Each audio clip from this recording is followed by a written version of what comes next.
히브리서는 그 신약 성경 중에 유일하게 저자 불명으로 남아있는 편지입니다. 그러니까 저자가 누군지 사실 잘 모릅니다. 그래서 어떤 사람은 바울이라 그러기도 하고 바나바라 그러기도 하고 누가라 그러기도 하고 베드로라 그러기도 하는데 예, 뭐 학자들도 다 다르고 또 안 밝혀놨으니 그 전체 뭐 이렇게 바울이라고 생각될 때가 굉장히 많이 있긴 하지만 확정을 하지는 못합니다. 기록 연대는 60년대 후반, 70년대 초반, 네, AD 60년대 혹은 70년대 초반, 60년대 말, 70 초반 이렇게 학자들이 얘기하고 있고요. 주제, 히브리서의 주제는 기독론입니다. 예수 그는 누구인가 라고 질문했을 때에 예수님은 누구인가 라고 질문했을 때에 대제사장으로서 제사를 완성한 제물이었다. 이렇게 요약할 수 있으니까 히브리서 그러면은 물론 많은 다른 얘기들도 있지만 예수님이 바로 누구냐 하면은 대제사장이면서 친히 제사를 완성한 제물이 되었다. 이렇게 요약할 수 있으면 정말 잘 요약된 거, 한마디로 잘 요약된 것입니다. 대제사장으로서 제사를 완성한 제물이었다. 이렇게 생각하시면 되겠습니다. 우리 그 교재 한번 좀 읽어볼게요. 175쪽인가요? 175쪽. 교재 가지고 계시죠? 네, 있는데요. 자, 다 같이 읽어봅시다. 내용 보면은, 바울도 로마에서 예수 사건을 논문으로 정리했고, 요한도 그 작업을 한 셈이고, 여기 히브리서 저자는 특별히 구약의 제사 의미에 대해 깊이 알고 있는 학자로서 예수는 그리스도라고 질감있게 주장하고 있습니다. 그러니까 예수가 그리스도, 즉 구원자라는 것, 이 말씀이 우리한테 얼마나 소중한지 우리에게 잘 알려주고 있습니다. 특별히 무엇을 통해서? 제사를 통해서. 제사를 통해서 우리에게 그것을 잘 알려주고 있는 것을 우리가 볼 수 있습니다. 자, 그 내용을 살펴보면 예수님은 하나님의 보좌 우편에 앉은 자로서 천사와 모세 위에 뛰어난 하나님의 아들 그리스도이다. 히브리서 1에서 3장. 예수님께서 공생의 기간 마지막 일주일 중 화요일 신학 논쟁 때에 당시 신학자들 앞에 당신이 그리스도임을 통쾌하게 증명하신 것 기억나시나요? 혹시 기억나실까요? 이렇게 했습니다. 다윗이 그리스도를 주라 칭하였은즉 어찌 그의 자손이 되겠느냐? 메시아는 다윗의 후손 가운데 나온다 그랬는데 예수님께서 뭐라 그러냐면, 그래서 이 사람들이 다윗의 후손의 육체적인 후손을 찾을 때에 예수님께서 이걸 가지고 논쟁을 하고 있습니다. 다윗이 그리스도를 주라고 그랬다. 다윗이 아직 태어나지 않은 미래의 그의 후손, 육체적인 후손 가운데 태어날 예수 그리스도를 향해서 뭐라 그랬냐면은 주라고 그랬다. 주라고. 그런데 어떻게 그가 다윗의 후손이 되겠느냐, 그 얘기를 합니다. 그러면서 예수 자신이 메시아이고 구원자이고 또 하나님의 아들인 것을 증거해 주고 있습니다. 그 말을 하니까 학자들이 모든 것을 손을 놓게 될 만큼 강력한 메시지를 전하게 되는 것입니다. 바로 예수 자신이 바로 그런 하나님의 아들로서 이 땅에 오셨고, 하나님으로서 이 땅에 오셨고, 인류를 구원하기 이 땅에 오셨고, 그가 그리스도임을 증거한 것을 우리가 알 수 있습니다. 그리고 그는 정말로 태초의 상고라 그랬습니다. 그러니까 수많은 그 논쟁을 통해서 예수 그리스도는 그냥 육체적인 아들이 아니고 육체적인 다윗의 후손이 아니라 바로 그는 메시아이고 구원자이고 하나님이고 창조주이다. 그렇게 말씀하고 있는 것입니다. 오늘 논쟁에도 뭐냐면은 예수 그리스도를 향해서 히브리서 기자는 이렇게 말합니다. 천사보다 높으시고 모세보다 높으신 분이다. 이 얘기한 건 유대인들을 통해서 말씀하시는 것 같아요. 히브리서니까 히브리인들이니까요. 천사보다 높으시다고. 이게 당시 유대인들 중에는 천사를 숭배하고 있었던. 그 후에도 많은 이런 천사 숭배하는 사람들이 나타나게 되고요. 우리나라도 혹시 있는지 모르겠어요. 이게 천사가 안 보이지만 우리의 상상 속에 다 있습니다. 천사라는 게. 그리고 그 아이들 마음속에도 천사가 있고요. 우리 생각 속에 다 천사가 있습니다. 있는데 천사는 다 우리가 생각 가운데 있는 건데 어쩌면 이게 성경을 통해서 나온 생각이 아닐까 생각합니다. 어쨌든 간에 있는데 그 천사가 누군지를 잘 모릅니다. 그러니까 천사를 섬기게 되는 겁니다. 근데 오늘 이 히브리서 학자는 이 천사를 잘 소개하고 있어요. 천사보다 그리스도는 높으시다. 그렇게 말하면 뭐라 그러냐면은 하나님이 천사 중 하나에게 너는 내 아들이라. 오늘 내가 너를 낳았다 하셨으며 나는 그에게 아버지가 되고 그는 내 아들이 되리라 하셨느냐? 그렇게 한 적이 없다는 겁니다. 천사는 바로 뭐냐? 천사는 사역자이고 천사는 그러나 그리스도는 그의 아들이고 모든 천사는 섬기는 영으로 구원받을 상속자들을 위하여 섬기라고 보내심이 아니냐 그렇게 말씀하고 그 얘기는 뭐죠? 천사는 구원받을 상속자들을 위하여 그러니까 구원받은 또 구원받을 자 구원받은 사람들을 위해 섬기라고 보내심이 아니냐 바로 여러분과 저를 섬기라고 보낸 천사는 애들을 달래주고 애들을 위해서 천사가 있는 게 아니라 물론 애들의 순수한 마음과 그들의 구원을 위해서 천사가 있겠죠. 이 천사는 바로 뭐냐? 바로 그거라는 겁니다. 성도들을 위해서 성도들을 보호하고 성도들을 살피고 그 하나님의 종으로서 하나님께 명령을 받아 성도들을 지키라고 성도들을 가이드하라고 보내는 것이 천사라는 겁니다. 그런데 그리스도는 누구냐? 바로 그리스도는 하나님의 아들이고 그리스도는 태초에 상골부가 주는 땅의 기초를 세우신 분이에요. 히브리서 1장 10절에 12절 땅의 기초를 세우신 분이 누구예요? 창조주의 창조주. 그리스도가 누구냐 하면은 하나님의 아들이면서 그는 창조주라 그렇게 말씀하고 있는 것입니다. 그래서 천사들을 하도 섬기니까 천사는 비교할 수 없는 천사는 단지 성도들을 섬기는 그 이상도 그 이하도 아니다. 다만 그리스도야말로 하나님의 아들이고 메시아고 그는 땅의 기초를 세운 사람이고 그에게는 천지의 창조주라는 것입니다. 그가 그리스도 그 얘기를 하고 있는 겁니다. 그 다음에 그는 모세보다 높으신 분이라 그렇게 말합니다. 모세는 그 이스라엘 히브리인에겐 최고의 지도자였습니다. 율법을 받은 사람이니까 하나님으로부터 시내산에 올라가셔가지고 율법을 받은 사람이 모세입니다. 그러니까 이 모세라는 사람이 얼마나 크게 추앙을 받을까요? 그런데 그 모세에 뛰어난 분이 누구냐 하면은 하나님의 아들 예수 그리스도라 그렇게 말씀하고 있는 것입니다. 모세는 장래에 말할 것을 정언하기에 하나님의 온 집에서 하나님의 온 집에서 종으로 충성했다 그랬습니다. 사람은 사람입니다. 모세가 뛰어나게 하고 모세가 훌륭하게 하고 모세가 굉장히 존경스러운 분이긴 하지만 그는 하나님의 나라의 종으로서 사환으로서 일한 사람이라는 겁니다. 그런데 그리스도는 하나님의 집을 맡은 아들로서 그 일을 했다는 거 아들로서 다 일을 했지만 모세도 하나님의 나라를 일을 했지만 모세는 사환으로서 종으로서 하나님의 종으로서 일했지만 그리스도야말로 아들로서 그 일을 했다는 겁니다.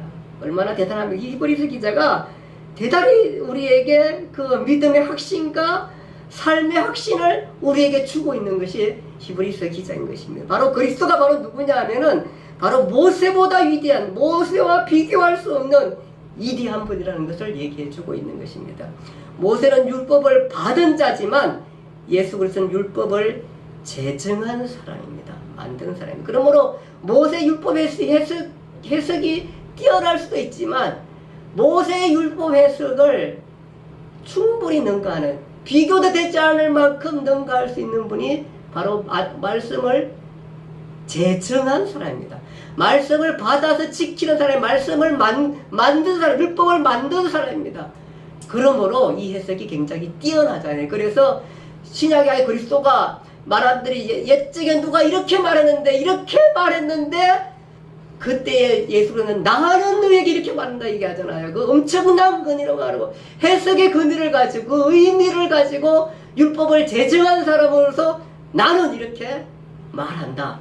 그 얘기를 하고 있는 거 아닙니까? 이분이. 바로 그는 히브리서 기자는 예수 그리스도 누구냐 하면은 바로 천사보다 모세보다 뛰어난 사람이라 그렇게 말을 하고 있습니다. 그런가 하면 거기 보니까 그러므로 이제 말씀이 나타날 때 완고하게 하지 마라. 그들은 안식에 들어가지 못한다. 그렇게 말하면서 무엇과 비교하냐 하면은 출애굽 1세대들입니다. 여러분 공부했잖아요. 우리가 출애굽 1세대. 애굽에서 정말로 그 많은 고생을 해가지고 그 엄청난 고생 가운데 힘든 가운데 또 기적을 맛보면서 출애굽에서 나왔는데 가데스 바네아에서 그 정탐꾼을 보내, 야 우리가 이제 가나안 땅에 다 왔다. 이제 들어가기만 하면 되잖아. 들어가기만 하면 정말로 법을 만들었죠. 백성을 만들었죠. 이제 땅만 차지하면 되는 거예요. 그러면은 정말 완성된 정말 그 나라에 들어가게 되는데 그걸 놔두고 들어가가지고 가서는 탐지하고 나서는 뭐라 그러냐면은 우리는 그들이 보기에 우리가 봐도 우리가 메뚜기 같다. 우리는 못 가겠다. 아니 하나님이 다 만들어 놓고 다 계획 속에 있는데 못 가겠다는 거면 우리는 못 가겠다. 여기서 중단하겠다는 겁니다. 그게 못 간다니까 주님이 다 죽여버리려니까 죽이려고 하니까 뭐라 그러냐면 아니 죽이면은 어떻게 합니까? 죽이면은 모세 그래 죽이면 어떡합니까? 이 사람들이 그 애굽에서 왔는데 그 봐라 너희 신이라는 양반이 애굽에서 이렇게 우리를 불려놓고 여기서 다 죽였다 이러면은 하나님이 얼마나 많이 욕을 먹겠습니까? 이러면서 하니까 하나님께 많이 양보해서 어떻게 하냐면은 그러면 그 사람들은 광야에서 먹다 죽게 놔두라. 먹다 죽게 놔두는 게 40년입니다. 40년. 그래서 광야 후기 세대 강야 그 1세대들은 그 40년 동안 그 생활하면서 그냥 자연사에서 다 죽습니다. 그렇게 말하면서 이 완고한 사람들, 이 사람들은 하나님 나라에 못 들어간다는 겁니다. 그러면서 누가 들어 2세대에 들어가는 건데 너희들도 다윗이 말하는 것처럼 오늘 그 그리스도의 말씀이 너희들한테 오면은 그 말씀을 믿음으로 받아들여서 안식에 들어가라는 겁니다. 고집하지 마라. 1세대처럼 고집하지 말라는 겁니다. 고집했다가는 못 들어간다는 것입니다.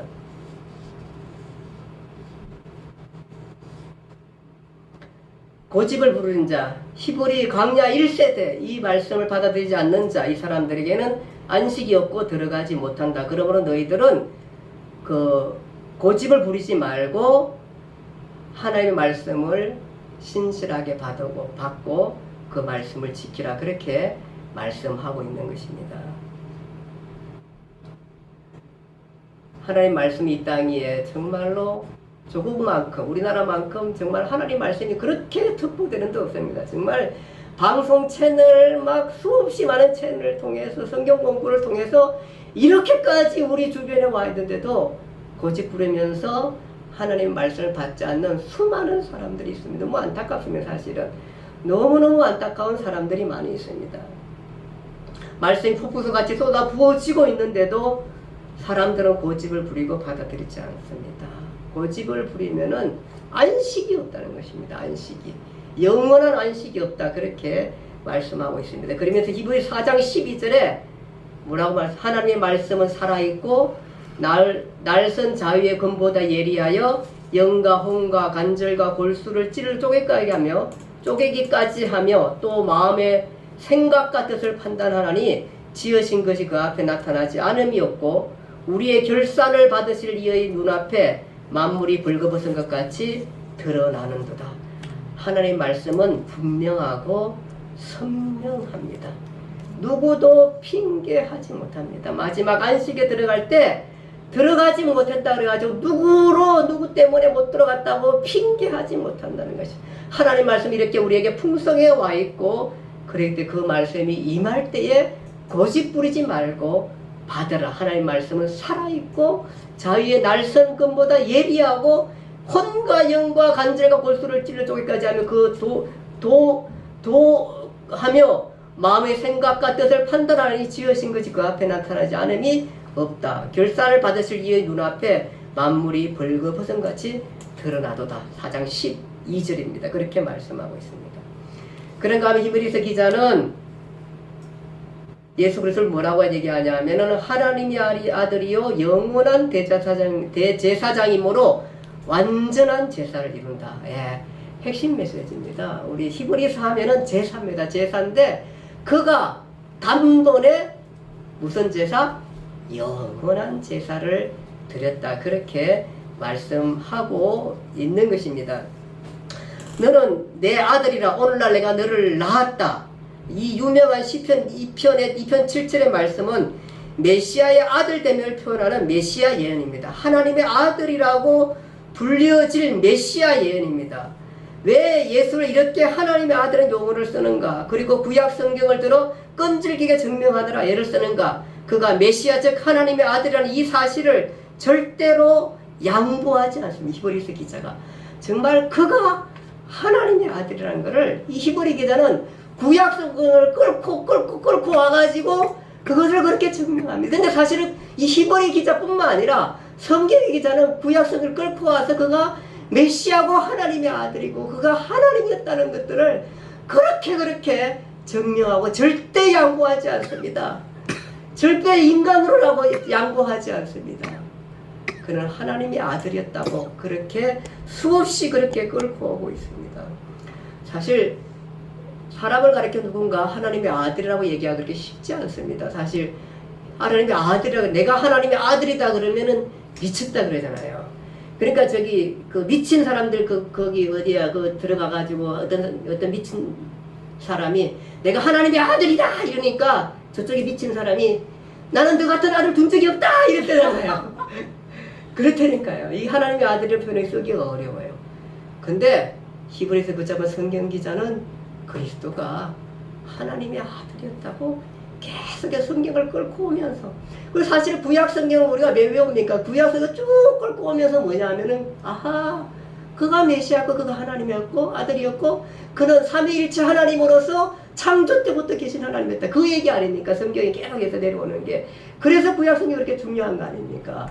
그것을 가지고 증명해내는 것이 바로 히브리서의 기자 그렇게 얘기하고 있습니다. 그는 하나님의 아들로서 바로 뭐냐 하면은 영원한 대제사장이다.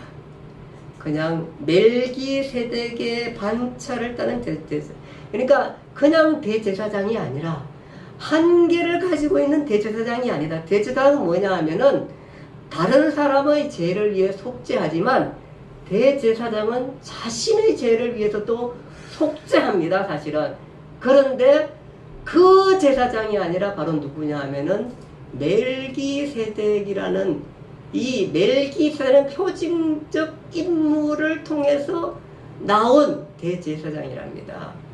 그 멜기세덱이 어디서 나타나는지 기억하실까요? 예, 여러분 이제 성경 알니까 이런 거 기억하셔야 돼요. 언제 나오죠?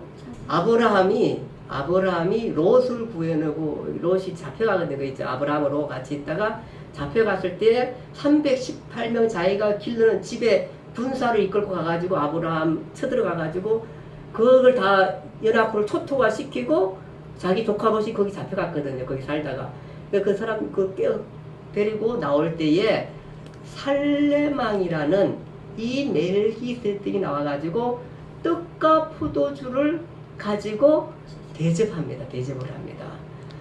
그러니까 아브라함이 너무너무 고마워가지고 11조 헌금을 멜기세덱에게 드리게 됩니다.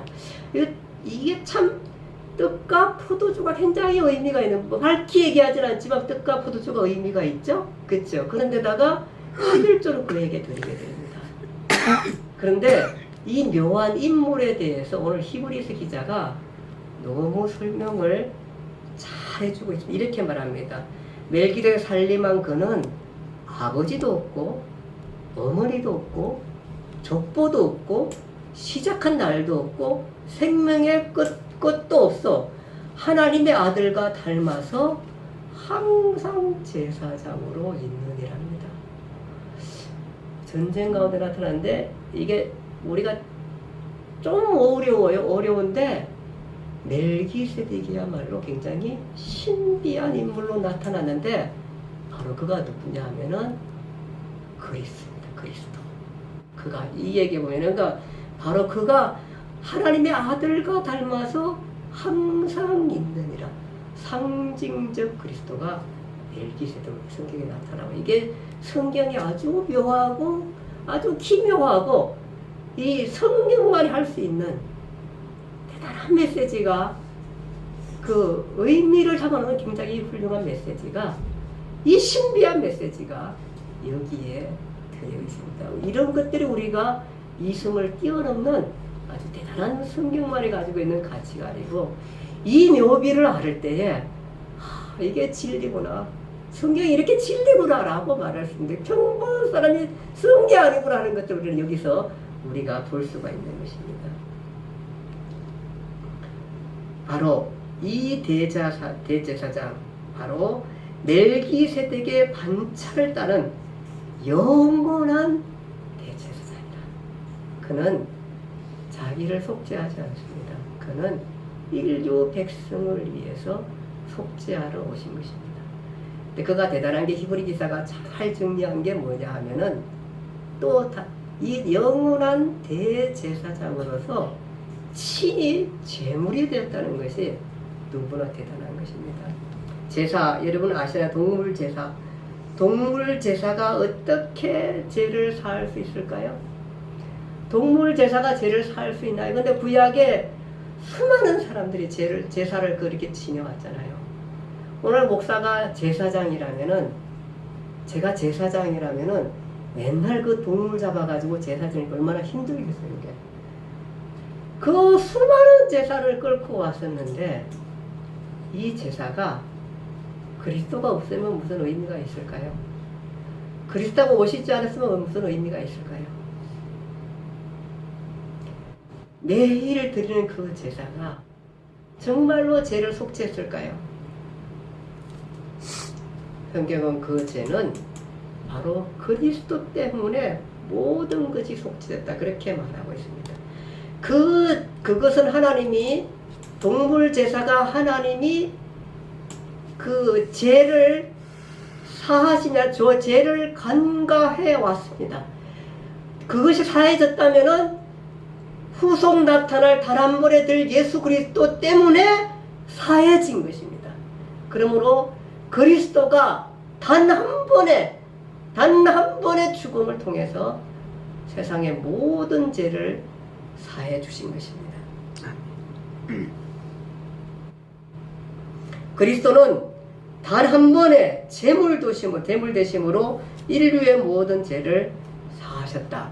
그렇게 히브리서 기자가 정리하면서 동물 제사가 무슨 의미냐? 그 의미는 바로 지금 우리를 위해 죽으신 그리스도 때문에 동물 제사가 살아나고 의미가 있다는 것입니다. 얼마나 대단합니까? 이분을 그렇게 소개하고 있습니다. 그래서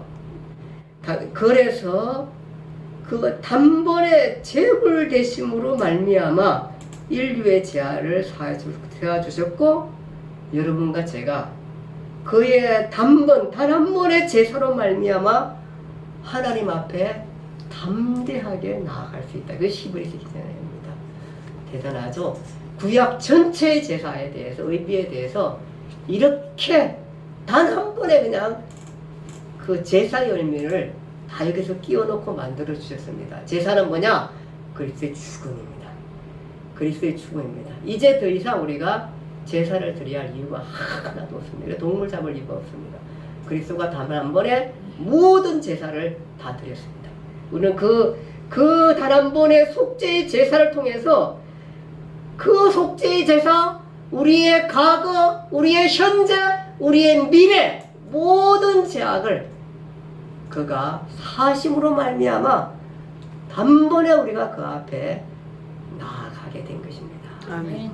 미래까지입니다. 미래까지. 내가 앞으로 어떤 죄를 지면 그 미래까지 죄악의 모든 것들을 사하셨습니다. 나는 죄를 그러면 지어도 되겠나요? 죄가 되겠나요? 예, 됩니다. 돼도 그것도 사해 주셨습니다.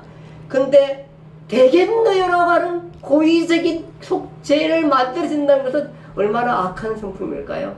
이게 사함받을 수 있을까요?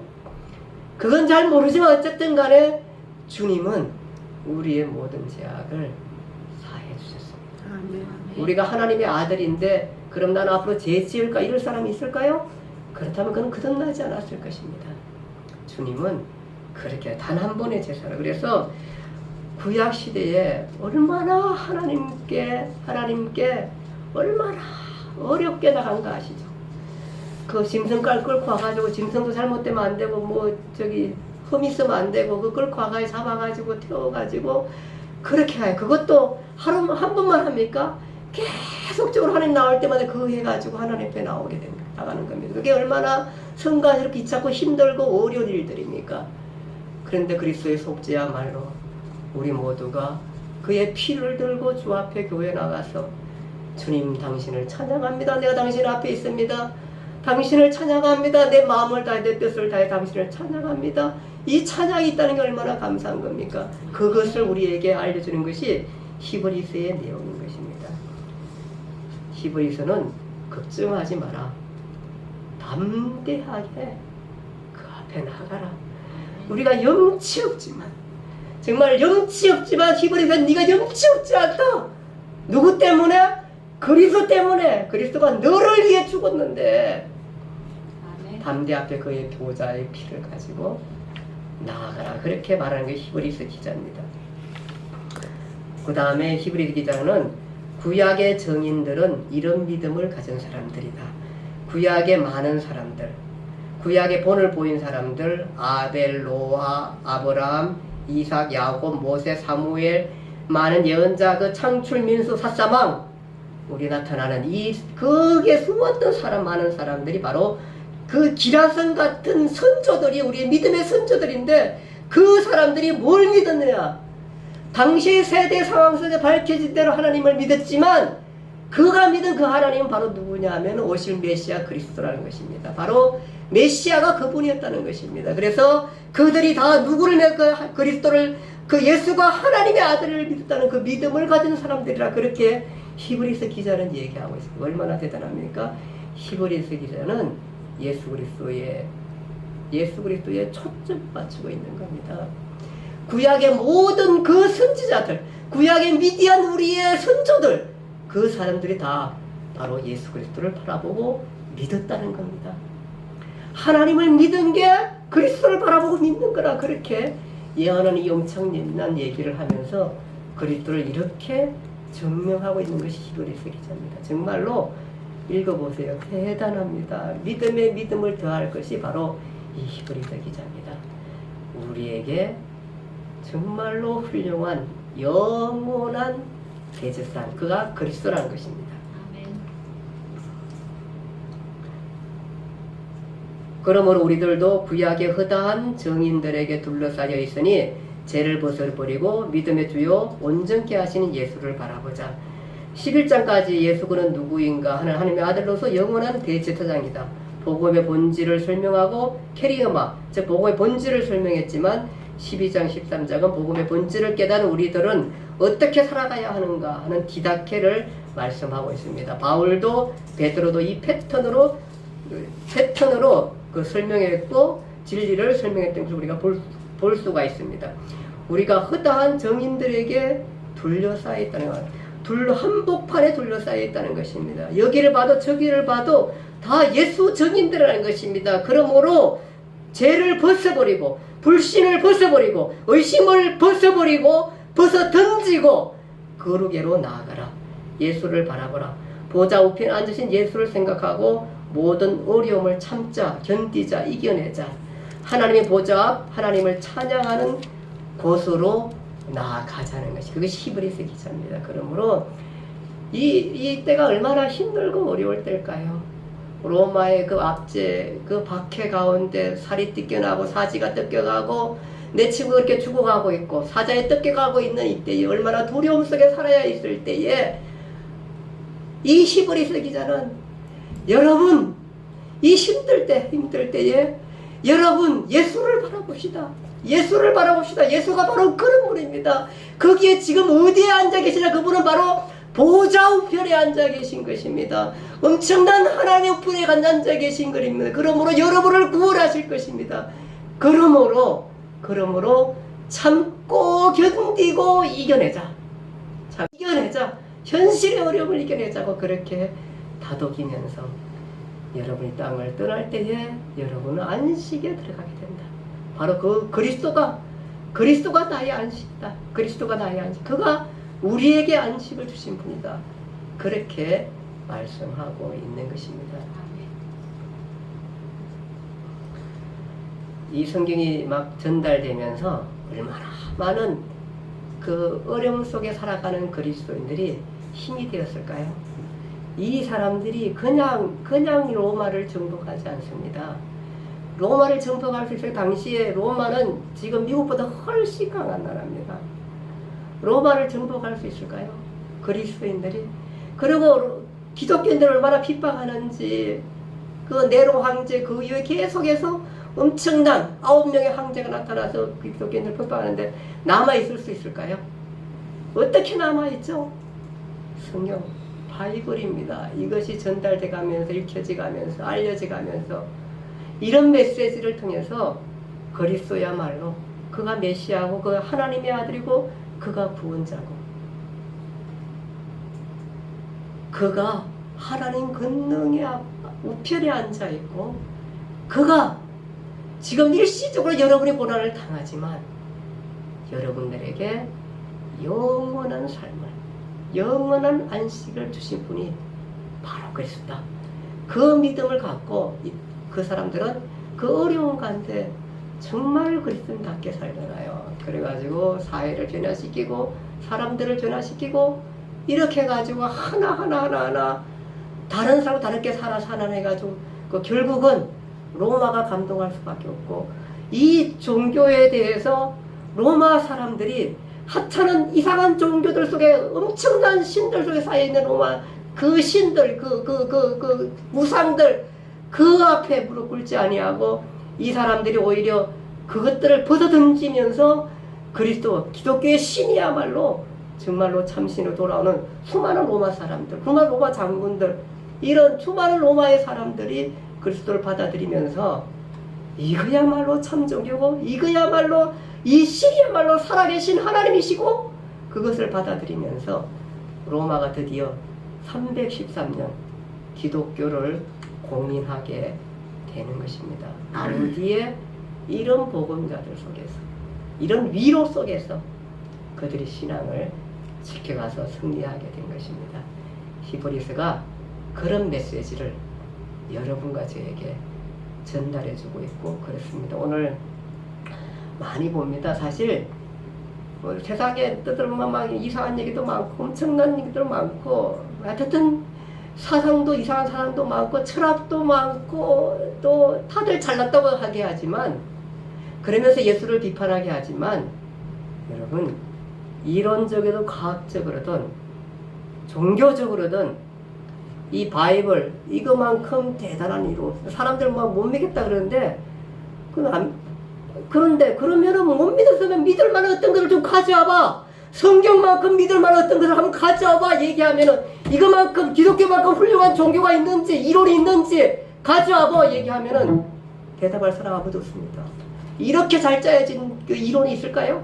없어요. 어떠한 종교, 세상에 모든 걸 다 철학이든 종교든 사상이든 다 가져와 보세요.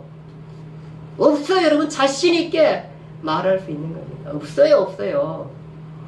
죽음 앞에 누가 담대하게 서며 죽음 앞에 누가 내가 구원자고 내가 구원받았다고 내가 안식을 누릴 거라고 말할 수 있는 이론이나 어떠한 것이 있는지 한번 보세요. 아무것도 없어요. 아무것도 없어요. 기독교 예배 없어요. 몰라서 그렇지 없어요. 그래 하면 안 믿는다 그러면 그럼 믿음만 가져보라. 정말 이것보다 더 좋은 이론이 있으면 나 그거 믿겠습니다. 없어요. 누구든 아무리 공부를 많이 해도 아무리 뭘 했든 간에 없어요. 정말로 대단한 것입니다. 여러분. 여러분들은 그 안에 있는 겁니다. 그 허다한 정인들 안에 있고 그들의 모은 메시지 안에 있고 오직 이 예수는 그리스도요 예수는 하나님의 아들이요 그는 땅에 기초를 세운 사람이요 그는 구원자라는 이 유일한 메시지만이 여러분과 저의 삶의 희망이요 여러분과 저의 죽음 이후의 희망이요 아멘. 그 모든 것입니다. 오직 그 안에 생명이 있는 것입니다. 아멘. 기도합니다. 하나님 아버지 은혜와 사랑을 감사합니다.